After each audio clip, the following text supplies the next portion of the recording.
Bhagavad Gita as it is, translation and commentary by His Divine Grace A.C. Bhaktivedanta Swami Prabhupada, Chapter 10, Text 21. Adityanam aham Vishnur Jyotishang Ravirang Shuman Marichir Marutamasmi Nakshatranam aham Shashi.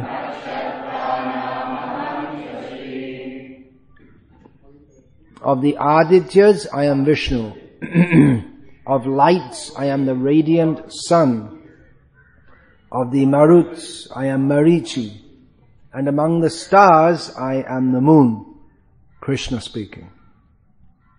Purport. There are 12 Adityas, of which Krishna is the principal. Among all the luminaries shining in the sky, the sun is the chief, and in the Brahma Samhita, the sun is accepted as the glowing eye of the Supreme Lord. There are 50 varieties of wind blowing in space, and of these winds, the controlling deity Marichi represents Krishna. Among the stars, the moon is the most prominent at night, and thus the moon represents Krishna. It appears from this verse that the moon is one of the stars. Therefore, the stars that twinkle in the sky also reflect the light of the sun. The theory that there are many suns within the universe is not accepted by Vedic literature. The sun is one.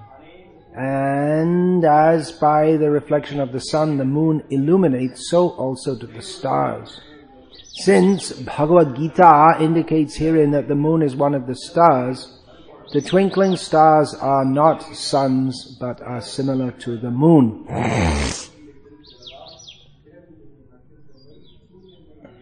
Adityanam aham Vishnur Jyotisham Ravirang Shuman Marichi Marutam Asmi Nakshatranam aham Shashi. Of the Adityas, I am Vishnu. Of lights, I am the radiant sun. Of the Maruts, I am Marichi. And among the stars, I am the moon.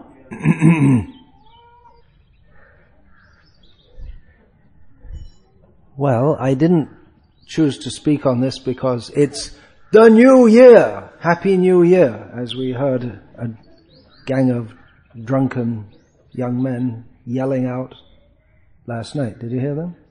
No, I heard them. Presume they were drunken. They sounded like they were drunken. A year is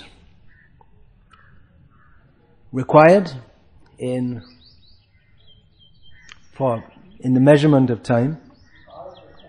A year, what is called a solar year, measured according to the sun, is according to the movement of the earth around the sun, or the sun around the earth, whichever way you want to take it.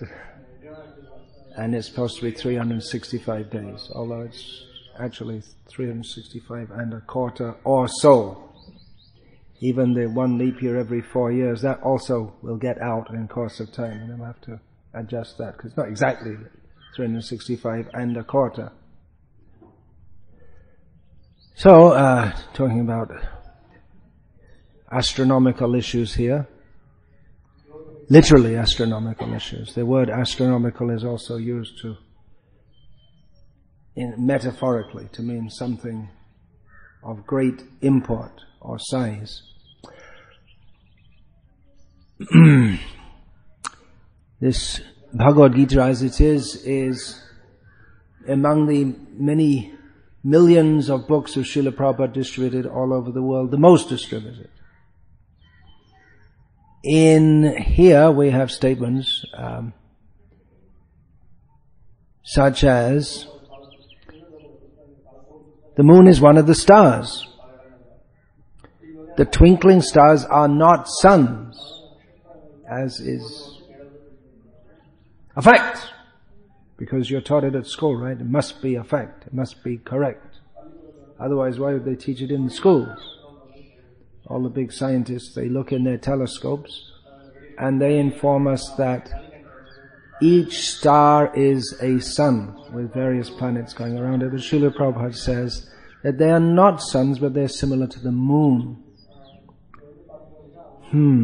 There are other statements here in this Bhagavad Gita as it is, such as in the first chapter of Bhagavad Gita, in one of the purports, Srila Prabhupada writes that women are like children, not very intelligent, never to be given independence. So, anyone who reads this, coming from a background of normal, modern education, will understand that the author of this book doesn't give a damn for modern education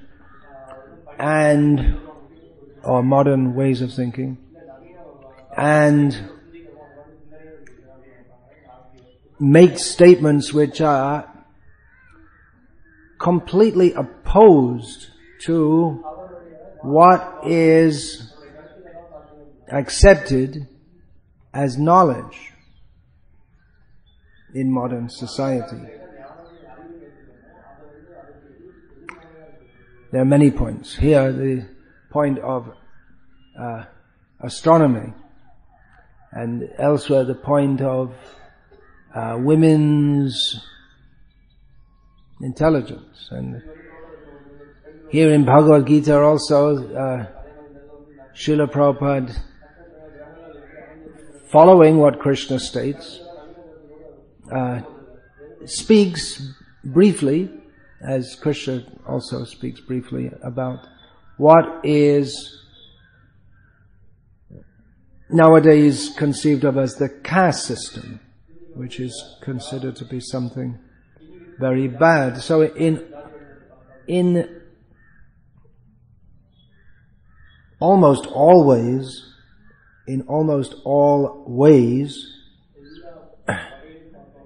what Srila Prabhupada is presenting here is quite opposite and opposed to the world view of the world today.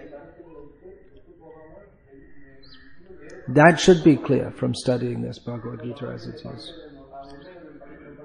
The prosecutors in Omsk in Siberia, in Russia, they wanted to ban the distribution of Bhagavad Gita as it is. This was about 2 years ago. It became a major issue which came to the Indian Parliament, and on both sides of the great divide between the UPA, what's the other side called?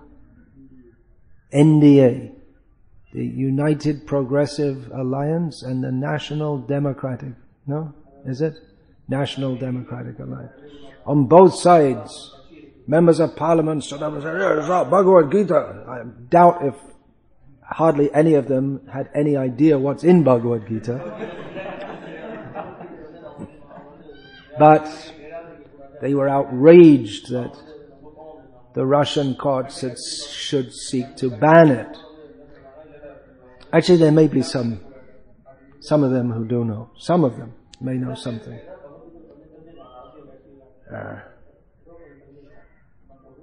This L.K. Advani, he reads a lot, it seems.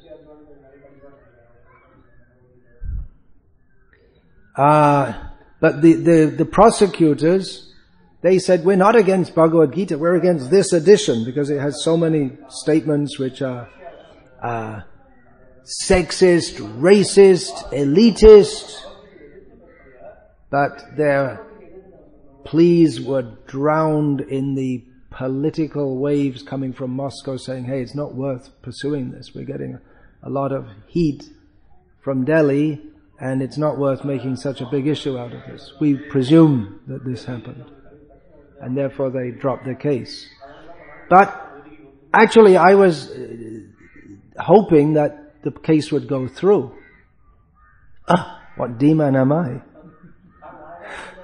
I was hoping that the case would go through, because then in the court the devotees would be faced with the fact that Srila Prabhupada's Bhagavad Gita as it is, according to the contemporary worldview of this demoniac world, is sexist, racist, elitist, anti-science,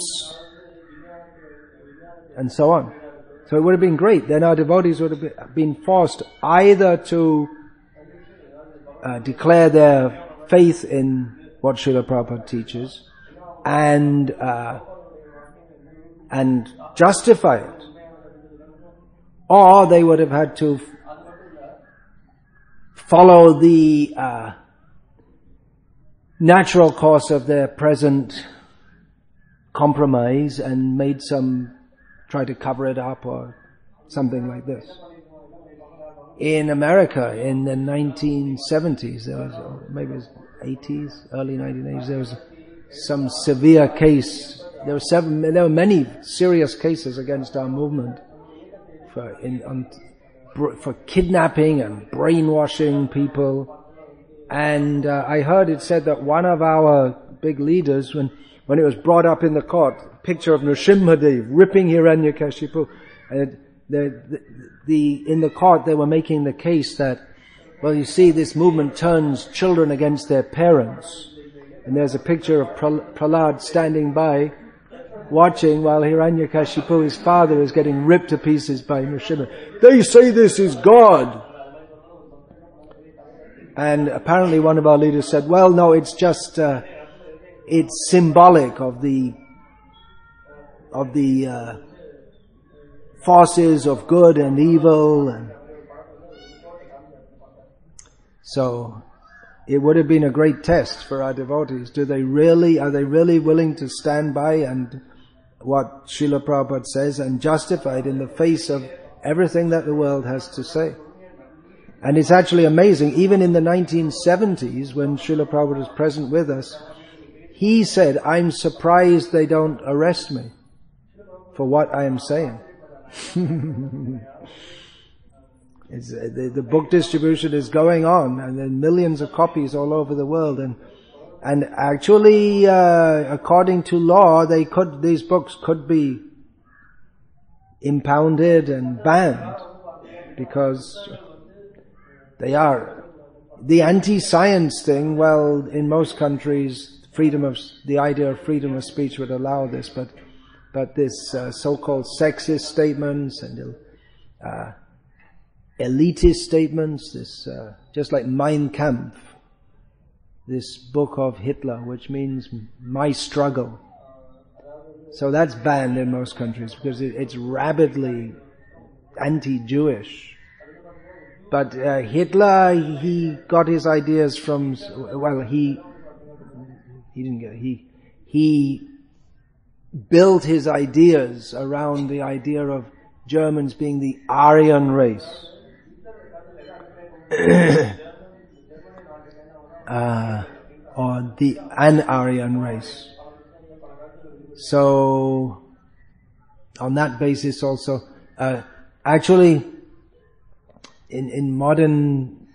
according to modern Indian law, not only is sati, the right of a widow entering her husband's funeral pyre, not only is that forbidden, but even to speak in approval of it is illegal. So that would mean a lot of the Shastra would have to be banned, and definitely in Srila Prabhupada's books also. It is approved, but he says it's not suitable for the modern age, where previously a woman would feel the flames to be not painful. The flame of separation from her husband would be more painful, and therefore she would enter the fire. And there are many descriptions of women who, the European travelers merchants in India, they saw the women would sit and they would be completely expressionless, as the fire is burning them. And even in Europe, there are many cases of people who chose to be burned to death for the crime of being either a Catholic or a Protestant, depending on under which regime they're in. Who they could have saved themselves from that, but they preferred to be burned to death for the sake of what they believed in. And there was one Protestant whose name I don't remember, because the Protestants don't promote their martyrs in the same way that the Catholics do. There was one Protestant in England, he was being burned to death during a period. It was mostly the Protestants. Once this Protestant Catholic thing came out, it was mostly the Protestants were in charge, but for a short time the Catholics got charged. And one Protestant who was getting burned, he was tied up in the fire, and he put his hand out and said, "Let this be burned first," because he'd used his hand for some time to support the opinion which he later revoked and got burned for. Anyway, Nakshatrana Maham Shashi, the moon, among the stars, I am the moon, Krishna says. And it's a long list in this chapter of the Vibhuti Yoga, the opulences of the amazing things of this world which can be understood to represent Krishna. So the list is there, and among it, Krishna says, among the stars, I am the moon. That's a relatively minor statement compared to the statements in the Puranas, which give much more what was considered to be information about the universe, and which is nowadays by most readers of that considered to be ancient mythology and folklore in the Puranas and in other Shastras. There are descriptions of what even the first Europeans who heard of this, they thought it was completely absurd. Some of the descriptions, for instance, in the Puranas, including the Bhagavad Purana, it's described that not only is there an ocean of salt water, but there's also an ocean of clear water, an ocean of sugarcane water, an ocean of ghee, an ocean of yogurt, an ocean of milk, and an ocean of liquor. I thought, this is bizarre. It's just an ocean of milk. There must be preservative in it. How's it milk ocean? Well, Vishnu, the preserver, he lies on the milk ocean, so I guess he's the transcendental preservative. Kshiradakshai Vishnu. Kshiradakshai means lying on the milk. At the same time, the Europeans were impressed at how the astrologers were so accurate in their prediction. They could predict eclipses. They thought that was pretty smart for them to be able to do that, which means they didn't have their astronomy all wrong. That's considered quite sophisticated. But in general, when we see these descriptions of the universe, and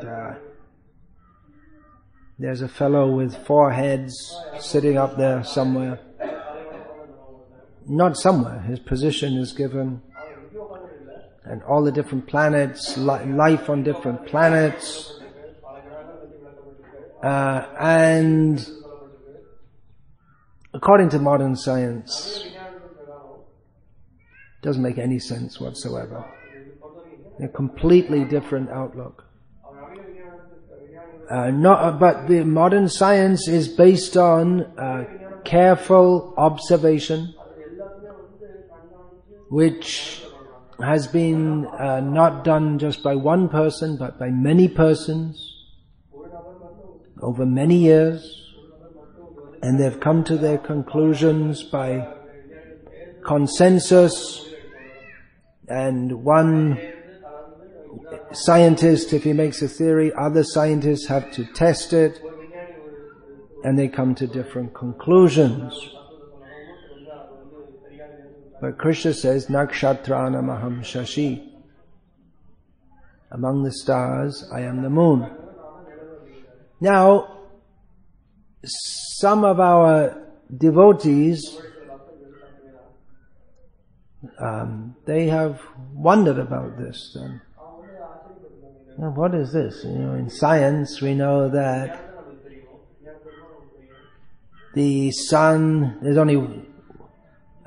not that there's only one sun, all the stars are a sun, and all these descriptions, Mount Meru, we don't see any Mount Meru. Yeah, well, there's a reason for that. This description of Meru, and all kinds of strange things. We have, in the Ramayana, we have talking monkeys, and well, I guess most devotees accept that, the talking monkeys, but it'd be hard not to accept that, because Ram Leela would collapse. But, yeah, well that's an important point, I'll get back to that. So these descriptions of the universe,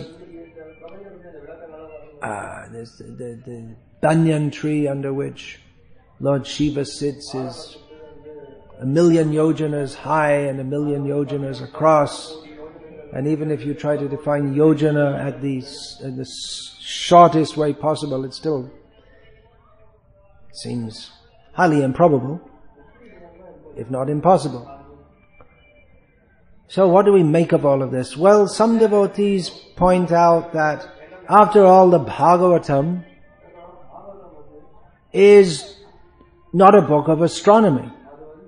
It's a book of spiritual science. And this description of the universe is given there on Parikshit's request, but the idea of describing the universe is to give some idea of the greatness of Krishna, and we can understand from this our own insignificance. It's not meant to be it's described for a certain purpose. It's not meant to be an astronomical treatise per se. So that's one thought about that. And Shukadev was describing that according to what he knew at the time, because obviously thoughtful people in every era, when they look up at night and they see the stars and they see the movements of the sun and the moon, and naturally they wonder about that and they try to explain it, and they explained it in the best possible way they could at the time. But nowadays we have science which is more sophisticated, and so we don't have to reject or think they were stupid, but they were just speaking to what they understood at the time. And now we have more sophisticated instruments and ways of finding out. You didn't throw me out yet. Remember, I'm just quoting what some devotees say. I'm not saying that, I'm saying this. So, nowadays, so it's not, we can understand they were highly, the rishis, they were highly advanced spiritualists and philosophers, but we should just understand that modern science has made great progress. For instance, we don't find in the Vedic, we don't find in the Vedas any knowledge of DNA or genes or germs as the cause of disease. So we have to admit that modern science has made lots of progress, and that there are some things which were not known, and therefore we accept the spiritual teachings of Shastra, and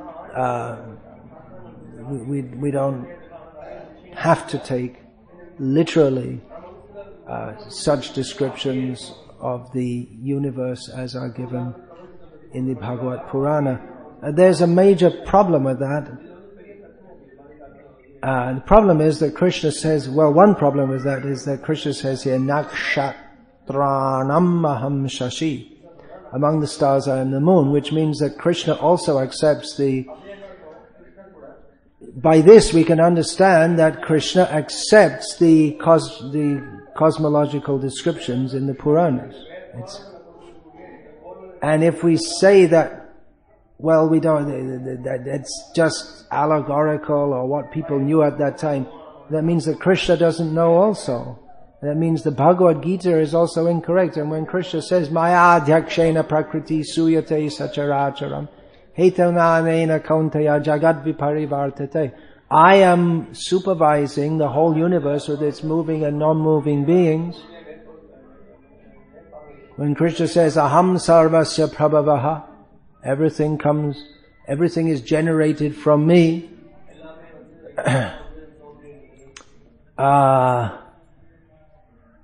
When Krishna is described as Sarvagya, knowing everything, Vedaham samatitani vartamanani charjuna bhavishyani cha bhutani. When Krishna says, I know everything past, present and future, that means he got it wrong with the cosmology. When it's stated in Shastra that all the Vedas and Puranas, they come from the breathing of Narayana. Then, what happened? Then the idea that in previous ages people, they didn't really know, so they just filled in with some ideas that they had. They had some ideas, just like the earthquake. How do you explain an earthquake? Well, there are 4 elephants upholding the earth, and when one of them moves, there's an earthquake. But nowadays we know there are the movement of seismic plates and all this kind of thing.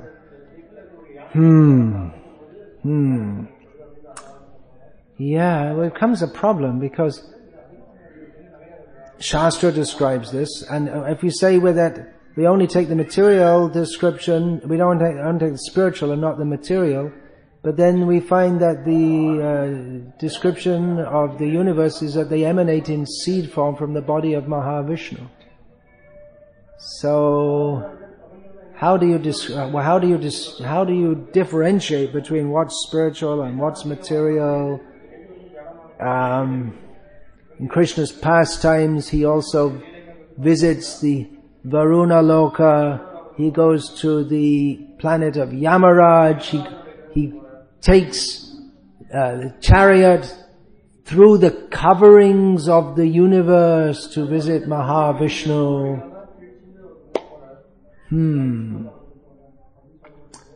It's all the description of the universe is inherent in Krishna's Leela.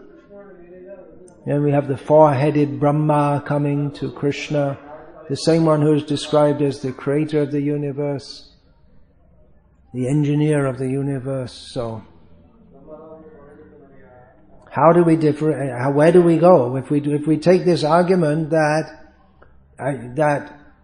modern science they actually know, and previously the Shastras, what's there, that's just some speculation. Then we have to reject Shastra as it is. Then we can only take Shastra as to pick and choose what we think is correct, and then the whole authority of Shastra is lost. If we think that actually people are gradually becoming more advanced in material knowledge, this idea is all coming from Darwinian evolutionary theory. And it means that we think that these people who are working on the platform of Brahmpramad Vipralipsa Karana Patav, who are illusioned, make mistakes, have the cheating propensity, and whose senses are imperfect, that they know better than the rishis, they know better than Vyasadeva, they know better than the Shastra, they know better than Krishna. Brahmapramad vipralipsa karna partav Ishvare vakye nahi doshesha. The words of God, Krishna, they are devoid of these faults. But we're going to have to ascribe these faults to Krishna if we don't accept Shastra as it is. So it's a great challenge, actually, to our whole way of thinking. We tend to, the whole contemporary worldview is one which is described by science and accepted by all people who are considered to be normal and sane. Of course, there are people, there's quite a large number of people in America who think, according to their understanding of the Bible, that the earth was created about 6,000 years ago. And they don't care about this scientific data. Or they have scientists and they may say things, well, dinosaur bones were put there by God to test our faith in the biblical version. They have this description and that description. There are people with scientific training who also uphold this view, which just goes to show that you can't really be sure by science anyway, because if the consensus orthodox scientific view is that the world began, what's the latest? The earth began how many years ago? Because they always change it. They always, whatever it is, they're always putting it back further and further. It's 50 billion years ago. The earth became a discrete unit, separate from the sun. It was supposed to come from the sun, right? It got thrown out from the sun, but it couldn't go very far away because of the gravitational pull of the sun and all this. Well, according to what Srila Prabhupada states here, he speaks about there are 50 varieties of wind blowing in space, and according to what Srila Prabhupada has described as these winds which keep the planets in motion, not the, that's a factor. They're also propelled by the deities of the planets. So the sun is on a chariot. But according to at least what I learned at school, it might have changed since then, but there's no air in space anyway. But then when I was a kid, there was no water on the planets either, but now there is. So I really don't know. I have to be careful about what I say, what I learned at school, because it's all subject to revision at every moment. Whereas what is in the Shastra is not. That is that's a major point of why we should keep faith in Shastra. The very fact that eclipses can be predicted according to Vedic astronomy suggests that everything else they state about astronomy is correct also. Although it may seem just completely outlandish and absurd to us. But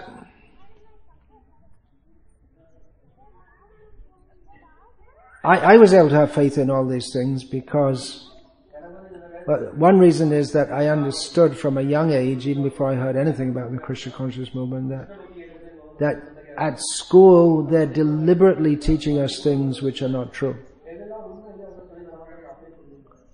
Or the consensus idea of what is truth and reality. I understood that they're deliberately teaching us some wrong things. Just like, for instance,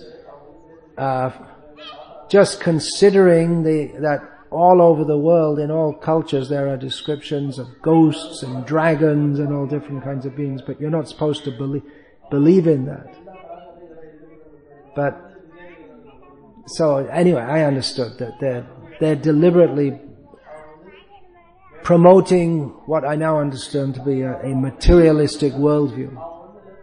And it's not just that I'm such a brilliant philosopher as a kid that I understood this, but there are many, many people who, which Richard Dawkins, just like belief in God, he calls that the God delusion. There's something wrong in some long-standing defect in the genetic code of many people, that they have some genetic formation which makes them believe in God. Good try. Rascal. So, really we can't, how do we harmonize the modern scientific worldview with the Vedic worldview? We don't. We don't. There's no harmonizing. There's no harmonizing. We should take everything. Our values, just like in the modern age, is the values of individual expression, human rights. There are no such ideas in the Shastra. Not that human rights, as we would describe it today, is totally absent, but rather all such notions are subsumed within the topic, the meta-topic of dharma. So human rights is not a consideration in and of itself, but it's at every step tempered by dharma, by one's duty. And within that there are statements as ma hingsa sarva bhutani, do not commit violence to any living being. So it's a completely different outlook. But we can't pick and choose. We can't say that, well, I like the chanting of Hare Krishna, but I don't like this bit, I don't like that bit, and we have to take it all as a package. And even if we think that, well, people won't appreciate this or that, but practically everything about Krishna consciousness they won't appreciate. If we the teachings are so much non-politically correct that it's a lot easier just to say that, and more straightforward just to say that, well, yeah, we think the scientists are wrong. That's all. Bhagavad Gita is right. Rather than trying to, well, actually Krishna said this, and that's just the way people thought at the time, and therefore Krishna said that. It's not the mythology of people who were ignorant. We find all the great acharyas, the great philosophers, Vyasadeva himself, amid all this high philosophy, are they just going to put in some fairy stories which they didn't really know, so they just imagined that the world is according to the Puranic description. The Europeans coming to India, and they were impressed at the Brahmins' philosophical disposition, but they thought, why are you worshipping idols? They thought this worship of idols was something just really stupid, putting the deities to rest, fanning the deity, and all this kind of thing. They thought this is just stupid. And mostly the Brahmins, they would explain, no, it's just a representation. Even at that time, they didn't have a real understanding. Unless they're in a pure Vaishnava sampradaya, they must think like that. A representation of the Supreme. And the common people think that the idol is actually actually some god or whatever. So this is a great challenge for our movement to establish this. And it will be difficult for people who are raised in the consciousness that yes, well, by science we're understanding so many things, and it's clear that the moon goes around the earth goes around the sun, and the sun is a star. It's clear because they all think like that among themselves. But if you ask them to prove it, most of the people, they don't know. I often do this when people say, well, prove God. You say, well, do you believe in Big Bang Theory? Yes. Can you prove it? Oh, no, all the scientists do that. You believe in the scientists? Why, you don't know, you just believe them. You can't prove it. So most people, they believe that the moon goes around the earth goes around the sun is one a star, but they wouldn't know how to prove it. They just believe, and they just all believe what everyone else believes, and everyone convinces each other. This Sharajantra Bhagavan Hoilo Bhut, this story of the plot. The minister called Bhagavan, he was converted into a ghost. One minister called Bhagavan, he was envied by other ministers of the king, who told the king that actually he became sick for some days, and the ministers told him actually he died. He died suddenly. And the king was very distraught. No, I'm getting mixed up here, different stories. Anyway, then when Bhagavan came out for his morning walk, then everyone who saw him, they all had a plot. They all became scared and ran away. And saying, it's a ghost, it's a ghost, it's a ghost. And then when Bhagavan came into the court of the king, they all chased him, and they said, he came, and said, no, it's a ghost. It's a ghost. And then he himself started to think, I'm a ghost. Because everyone else said he's a ghost. Everyone he already died. So in this way they got him banished from the court. If you say something enough, everyone starts to believe it. So, Sangat Sanjayate Kamaha, by association, our desires and our understanding develops. So, it's a great challenge for our movement to combat these ideas. And actually, our whole theology depends on this. That's what some devotees are saying. Well, it doesn't matter. It doesn't matter whether there's fifth canto descriptions of the cosmos. It doesn't matter whether that's correct. Or what really matters is that Krishna is God and Krishna Leela. That's what really matters. But it does matter, because if the Shastric descriptions are not correct, then everything else collapses. Nakshatranam aham shashi. Krishna says in the Bhagavad Gita. Then Bhagavad Gita becomes suspect.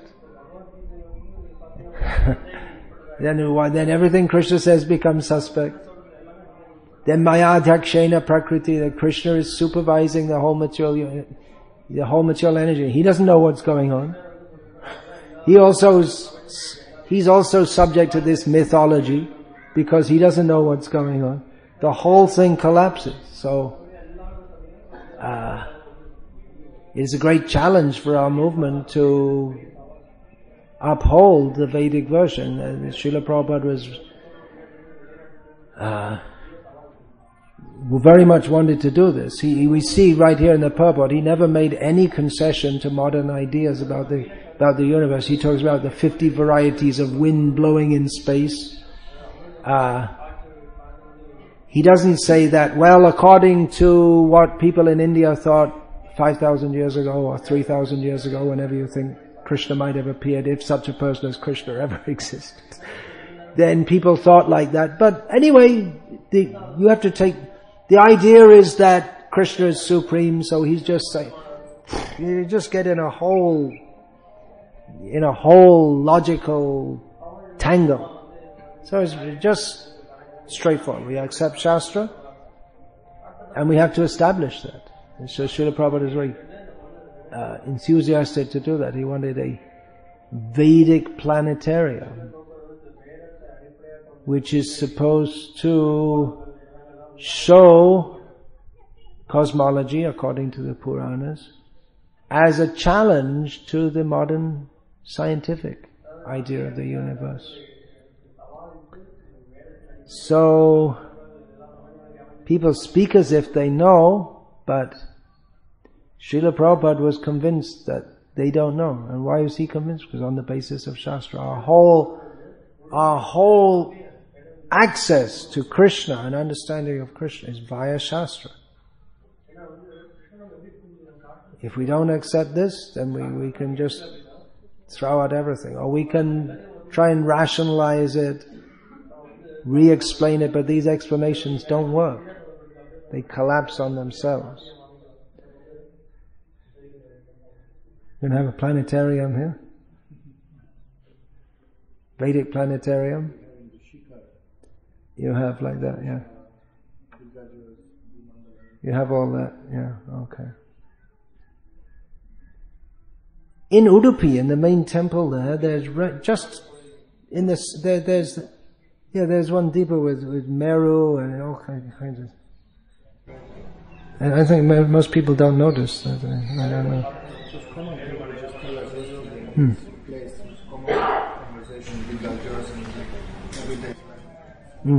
Yeah, it would be part of everyday life that people would accept.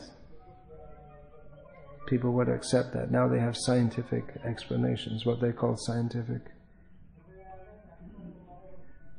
This is what are called the new atheists say, that now with the progress of science, there's no need for a God to explain everything. We can understand that people said God when they didn't have any knowledge, but now that we have scientific knowledge of how everything is, that there's no need of God. There's no need of God to explain everything. We can explain everything by science. And then if you say some things they can't explain, they say, well, we're working on it. We're working on it. So it is a great challenge. Any questions? Great challenge, yeah. Means we have to arise to it. Challenge means we have to be prepared and fight.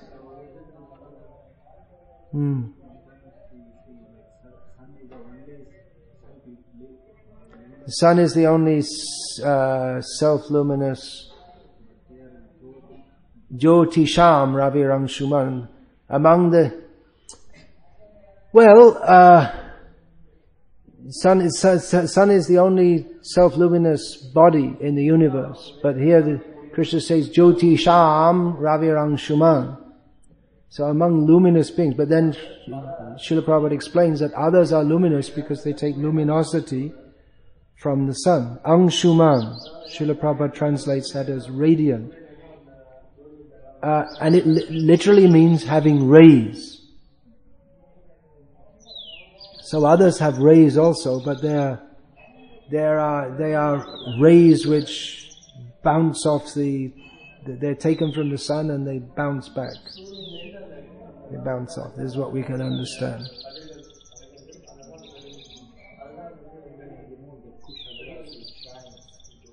Yeah, there is some, Srila Prabhupada says there is also some luminosity. The moon has some self-luminosity also. But it also reflects the sun.